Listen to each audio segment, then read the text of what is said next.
Depuis le 28 août, Julia Vignali impose sa patte dans l'émission Affaires conclues, qu'elle anime sur France 2.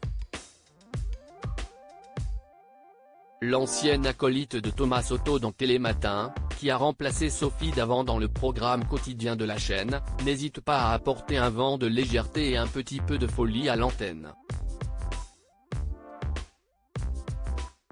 Ce mercredi 13 septembre, la présentatrice de 48 ans a accueilli sur le plateau une grande passionnée de décoration d'intérieur et d'animaux originaire de Haute-Savoie, qui souhaitait vendre une suspension lumineuse et elle en a profité pour montrer son tatou. Chaleureuse, Julia Vignali a salué et souhaité la bienvenue à la jeune femme de 31 ans, en la complimentant sur son look, semblable au sien. Lisa, de son prénom, était en effet vêtue d'une longue robe rose poudrée fluide qui ressemblait beaucoup à celle de l'animatrice, dans une version bleu clair à motif. « Oh, vous avez un beau tatouage.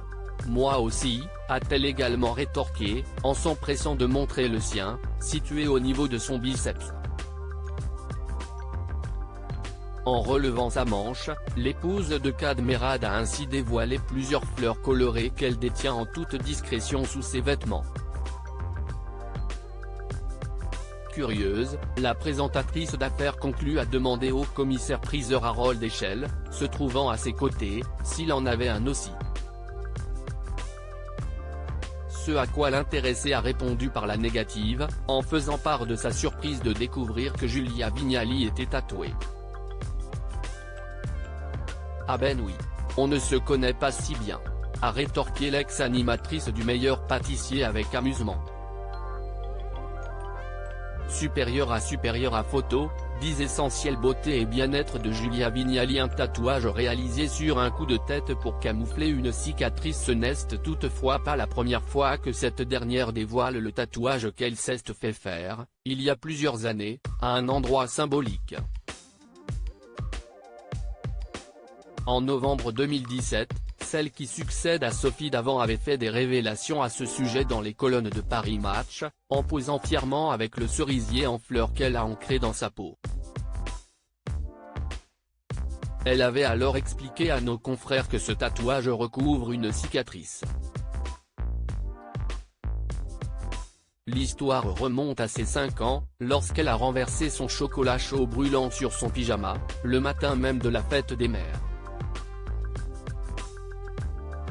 Brûlée au 3e degré, l'enfant qu'elle était n'a pas pu bénéficier d'une greffe, mais a été opérée, plus tard.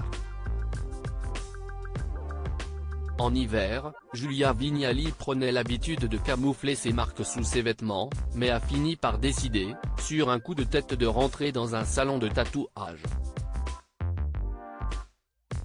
Article écrit avec la collaboration de 6 médias Crédit Photo, Capture Écran France 2.